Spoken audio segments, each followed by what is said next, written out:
r/AskReddit. When has a gut feeling saved your life? I was like 8 or 9 when my parents took me and my younger brother to stay the night at my paternal grandparents' house because they were in the middle of divorcing. They lived in a farmhouse that was connected to a barn with machinery, gasoline tanks, and hay on the ground floor, and furnished rooms on the floor above that, and the room we were supposed to stay in was in that barn. As soon as we went into the guest room, I was overwhelmed by panic and felt really dizzy. I turned around and just said that we will not sleep in that room, and we spent the night on the couch in the living room instead. Later that night, a gas leak in the barn ignited, and almost the entire barn including the guest rooms on its top floor exploded. Maybe I had that weird feeling because the gas had leaked into the room already, but no one else felt anything, and I'm sure I would be dead if I hadn't noticed it. Kids do tend to have hypersensitive senses, especially when it comes to things like hearing and smell, so it's certainly possible you could have smelled a gas leak where the adults couldn't. Glad you could tell. Depending on the gas, it might be pooling closer to the ground, which means most kids would notice it before adults, based on average height alone. Plus they have less body mass, so it takes less gas to affect them. Lump in my right breast. 43 years old, clean mammogram 5 months earlier. I just knew. 4 different doctors told me it was nothing, and to come back in a year. I did not, and found a 5th. Yeah, I had to argue my way into being diagnosed with a rare and aggressive form of breast cancer. On the bright side, Thursday was my 5 years all clear date. Felt hinky about one of many growing skin spots. Took 6 doctor visits asking they look at skin spot, all saying it's nothing, don't worry, but cat sniffing the spot continuously made me worry. Took this evidence to new doc on day dermatologist happened to be visiting. My doc laughed it off like all the others, but said a dermatologist might be interested in weird shape. Dermatologist took one look, sniffed it, said get biopsy right now. Biopsy showed aggressive cancer under the skin. The spot was the iceberg tip. Got a big lump of me cut out, but just in time. I was at a pub party being held for my boyfriend's father, but I had a headache that wasn't going away. I had been drinking, but I wasn't drunk. I was just feeling like crap. So I made my excuses and left to walk home alone as I didn't want to ruin his night with his dad. It was a 10-minute walk, if that, from the pub to our house, and it wasn't properly dark yet. I walked down the street and passed a man sitting on a wall drinking a beer. A minute after I passed, I heard the bottle smash and then footsteps a little while back. Nothing unusual, it was a main road and there was another pub further along, but something in my gut was screaming something was wrong. So I hurriedly walked to the pub and stopped outside to ask the smokers for a light and a chat as I smoked. I watched him pass by me and then stare at me from across the street for an uncomfortable amount of time. With my gut screaming at me, I asked a bouncer working the doors if he could order me a taxi. A few weeks later, while in the town center, I saw a mugshot of the same dude wanted for rape. I was in middle school. Both my parents were military, and so summer meant some sort of camp or program. Well, I got into some local college program where young kids study advanced subjects. The day was over before my mom's workday, so I would take the light rail to the library, or sometimes to the local CC. Anyway, it was my first time ever really being on my own in a city, or in public in general. My parents got me my first cell phone. Because of all this, they didn't make me scared but prepared. I sort of did the same thing every day, get off my stop, go get a burger, and then go to one place or the other. A couple of times I noticed a man would walk behind me. He'd also at the local quick market by the burger place. He never tried to talk to me or do anything like that, but after the 4th time I noticed, I called my mom, and she told me people are just going about their day on a schedule like I am, so it could just be a coincidence.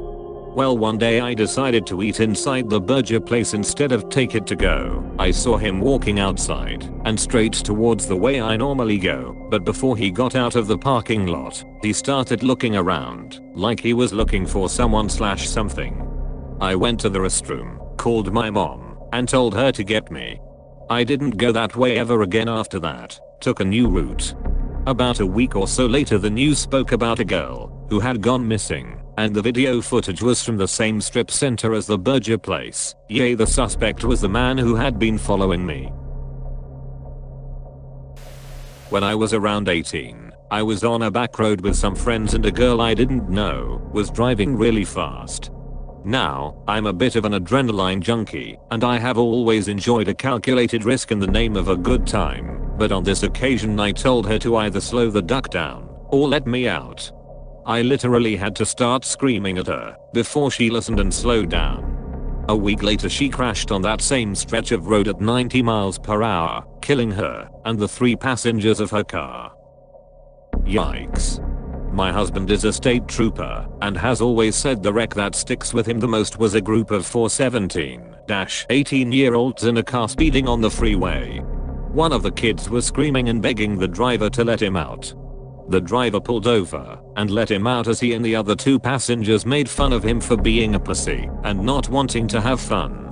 A couple miles later, the driver flew off an overpass, went over the guardrail, and onto the freeway below, killing him and the other 2 passengers instantly, and ejecting one out of the car.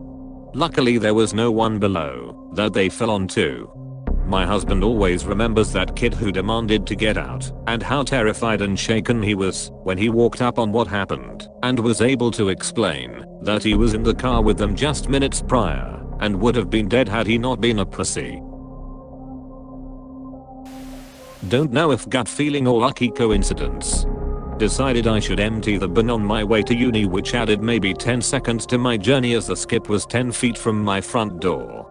Began my walk to uni, and roughly 10 seconds of walking in front of me some idiot from the 3rd floor flat threw a load of glass out his window, smashing all over the path. What the duck was he thinking? Someone else who was there phoned the police, but I didn't stick around to find out what happened as there was already a few witnesses, and I was paranoid about being late to my class. Attendance affected grade. The mess had been cleaned up by the time I walked home though. There was a guy in college who was really into me, and he seemed fine on the surface, very sweet, always helpful and wanting to do things for me, but my gut said this guy was bad news. Welp, later he went to prison for beating up his pregnant girlfriend, and this killing his child. Always watch out for the nice ones. Overtly nice means they are usually at their high part of an intense roller coaster of internal issues. Went to go catch the bus, saw the bus about to pull out from the stop, and I could have made it if I ran. Something told me not to catch it, and just wait for the next one, so I did. Caught the next bus half an hour later. Now, I usually sit at the back of the bus on the driver's side, so that's where I sat. A little way into the journey, traffic was slowing, and we got to the cause of it. A lorry had crashed into the bus I had missed, right into the back on the driver's side. Had I caught that bus, I wouldn't be here. Still gives me chills after 6 years. Do you ever think that, if you had ran for the bus, that maybe the driver would have had to wait just long enough, that the accident wouldn't have happened, if you had actually gotten on? Maybe, but only for a split second. Now I have guilt. Or maybe the delay would have made the bus a little shorter along, but still in the lorry's path, so the lorry would have crashed into the front of the bus, and killed the driver. All because you made it a split second later. Because you didn't run. You saved the bus driver, and any passengers sitting in the front. I think I was 10 or 11, and I was reorganizing my room, moving books and stuff around. I had been working on it all day, and during the process I moved a bookshelf on top of a dresser to give me more space, and loaded it up with 2 encyclopedia sets, and a bunch of other books. I ended up moving my bed parallel to the dresser, and passed out from working on my room all day. I woke up a little while after 4, and was contemplating getting a glass of water, and moving my bed, because it didn't look safe under the bookshelf. I finally got out of my bed, and walked towards the door, maybe 2 to 3 steps, and boom, 1994 Northridge earthquake hit. The bookshelf instantly fell on my bed. I don't know if it would have killed me, but it would have really smashed me up. That's literally the best possible outcome. You didn't get crushed, and, I presume, the books and bookshelf were alright. Absolute win there, besides everyone and everything else affected by the earthquake. Sometimes it's the little victories. I was staying at a friend's house out in the country. He was asleep in another room. I was dozing off with his gigantic pitbull Lizzie Bell, sweet girl. In the middle of the night I'm awoken by sounds outside, like scrabbling. Izzy leaps up too, looks at me then the back door and growls. My friend at the time had a young daughter, 4 or 5, so I immediately think of her. I grab the nearest weapon, which is a fire poker, and go to open the door as Izzy is beside me seemingly ready for a fight. But it didn't feel right. I instead bar the door best I can, and creep to a window looking out. Outside is a gigantic bear. So big it could easily rip my head off, and it has a few cubs in tow. I watch as it ambles off. I'm pretty sure that, if I had charged out of that door as I originally intended me, and Izzy would not be here today. Bears are perfectly capable of easily ripping a person's head off. An adult grizzly bear can also cross a football field in like 7 or 8 seconds. Most people in places with a bear population usually have some kind of large caliber firearm just for bears. I was taking my mom to a follow-up appointment for back surgery the month before. The freeway was closed due to a car accident and Life Flight was called to transport the people injured in the accident. The highway patrol was funneling everyone off of the freeway to the right side exit. I had the strongest feeling we needed to move to the left farthest lane, so I did. No more than a minute after I moved over, a garbage truck came barreling down the freeway and crashed into the car that was in front of us in the other lane so fast that it lifted the front end of the truck and it landed on top of the car. We were in a tiny sports car that would have crumpled like a tin can under the weight of a garbage truck and definitely would have killed my mom and me in a second. Do you know what happened to the other driver/passengers? Was the garbage truck driver somehow put responsible for it? I don't know what happened to the other people or the truck driver. All I remember is that they shuffled the test of us that were stuck on their freeway to the exit to get more emergency vehicles. I was asleep one night and woke up really having to poop. While I was pooping, an earthquake hit and my dresser fell onto my bed, where I would have been sleeping. Don't know if I would have died necessarily, but that gut feeling definitely saved me. I had a similar situation, where my dad was going to fix something on the ceiling of my room, and had to go into the attic. He had me sit right below where he was going to work, so that I could help him find the correct spot in the attic, but I had to go to the bathroom, so I quickly went, and when I came back my dad had fallen through the ceiling, and was sitting in a pile of drywall and insulation in the exact spot where I was sitting. He ended up being pretty much perfectly fine besides a couple scratches and bruises, but if I was still sitting there I probably would have been seriously hurt if not killed, cause I was only in elementary school at the time. My mum knew something was wrong with me when I was younger. Doctors didn't want to see me for another 2 weeks. Mum went into a blind rage over the phone telling them that she was taking me to get checked, whether they liked it or not. We got to the GP, he puts a stethoscope on my back and smells my breath. Then says we need to get him to hospital now. Turns out I have type 1 diabetes, and if I'd waited another day I would have died. Edit, the breath part is due to the buildup of ketones in the blood, as I was in the severe stages of diabetic ketoacidosis. Edit 2, it smelled like apples. I have a similar story about my sister. She always had pain in her knees and back. My mother took her to a lot of doctors, but they all said the same. She is too young for arthritis, it's just growth pain, and it will go away over time. My mother knew there was something wrong, and she brought my sister in a hospital, and got on doctor's nerves, until they checked all the markers. They found the markers. My sister has an autoimmune disease called Wegener's granulomatosis, and without help she would have died after maximum 7 years of horrific pain. few years ago I was at a bar with a couple of friends. All was good, we were drinking and having fun. All of a sudden, we heard this discussion taking place just a couple of tables from us. Two guys decided to have a shouting/threat match. I stopped everything to pay attention to them. My friends were making fun of me, saying I was gossipy. One of the guys in the discussion got up and left. Immediately after he left, I told my friends we had to go. Now, let's get the duck out now. They didn't get why I was like that, but I'm their friend since forever. They reluctantly agreed. We went to a different bar in a different neighborhood, but I couldn't take my mind off of those two guys. The next day, the news were talking about a bar fight.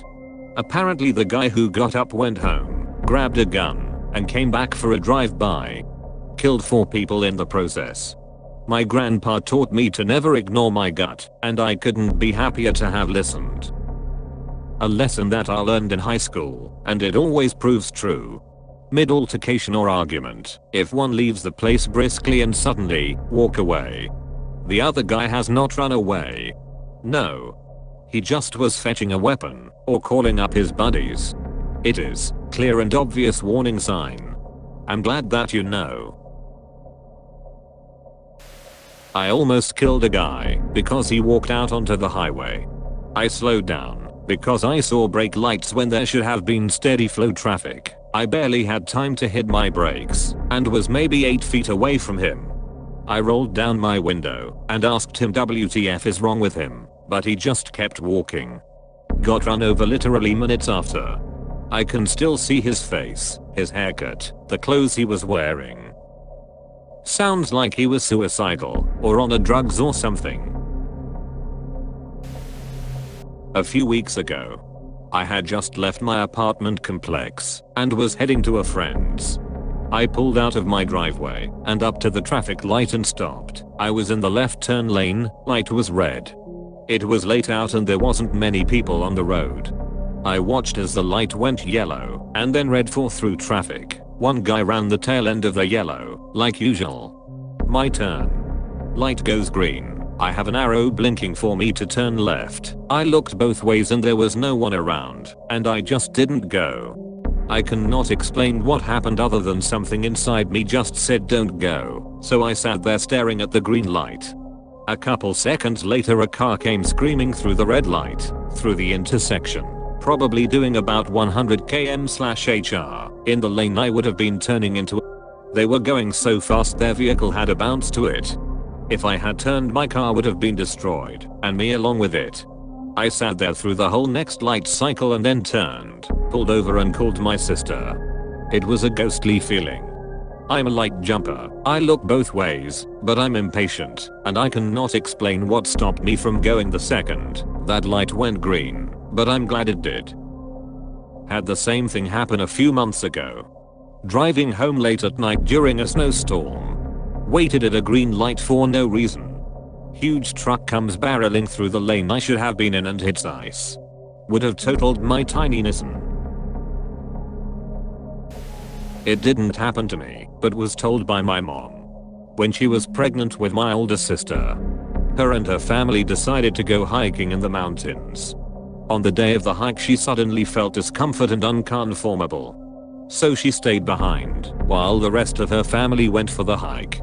Her family got lost, and if it wasn't for my mom staying behind, they wouldn't have gotten help. Keep in mind that there was no cell phones back then, so if you got lost, it was a lot harder to contact rescue to come find you. Funny enough, my sister was also born during an earthquake, different story. My now wife and I did the long distance thing in college, and I planned on doing my normal routine to visit her, leave Chicagoland in the morning, get to her early afternoon on Friday. Well, I'm closing my store on Thursday night, and get a feeling I should leave that night. So I said, F it, and left that night. A little after lunch on Friday, tornado sirens go off. I don't think anything of it until I head back home Sunday, and drive through a town about half hour north of her. It got lit up by the tornado. I quickly realize that I had left at my normal time. I would have been smack dab in the middle of tornado. I almost got kidnapped once. I was like 23 or so. I was walking down my street at a little after dusk. I saw a van approaching a little ahead, no lights on. Didn't think much of it due to the time of day. The van slowed down and almost started creeping as I was approaching this part of the sidewalk which had a tall solid wall fence to a community. This gave me some pause in that quick moment. For me to keep walking, I'd have to go between the wall and the van. In the little time it took me to take a couple of steps, and as the van was getting close, I noticed that the side door was slowly sliding open. The one thought in my mind was, why isn't the light turning on inside the van? When you open the door of a vehicle, the light should come on inside it. Unless you deliberately switch that off. And I just ran to the median. I ran in front of the van, and across the street. Because if they're gonna have some use of road kill me, have at it. But they are not getting me in one glorious piece. Immediately, the van took off like someone lit it on fire. From a slow crawl to full speed. As I looked after it to see the plates, I noticed it had no plates. And still no lights. I called the police, of course. They sent cars out and didn't find the van. I never had anything like this happen again, and I'm just an ordinary person, so I don't suspect it was targeted. I was just in the wrong place at the wrong time. I was driving across the country last summer and was behind a guy and something just didn't feel right. He wasn't doing anything crazy, but the way he was driving just felt off. Slowing down randomly and then speeding up a lot to compensate. Wobbling around his lane, occasionally grazing the shoulder, etc. To lane highway, so I'm torn about passing him because what if he cuts me off or something while I'm doing it, and B, I don't know if I want him behind me, but also I don't want to be anywhere near him, and passing him and speeding off seems like an okay option. So I see an exit sign and decide I'll just wait it out until then, get gas and hopefully never see him again. Dude then swerves into the left lane and then into the grass median, across the opposing side of the highway and off into a field. Dude is still driving through this field as I'm passing. No idea what that was about, but he probably would have run into me as I passed him. I get really bad vibes from the car park in work. It's a giant, poorly lit multi-story, and I've seen enough horror films to know I shouldn't be taking it lightly. Whenever I get in, I pay attention to the floors people call the lift to keep an eye on where they're going. One time a guy got in front of me and pressed 6 while I was parked on 8. He didn't get out at 6 and was still in the lift as I got to my floor. I leave, he doesn't. So I guess he's remembered he's on another floor, but just before I get to the dark area with all the cars, I turned back.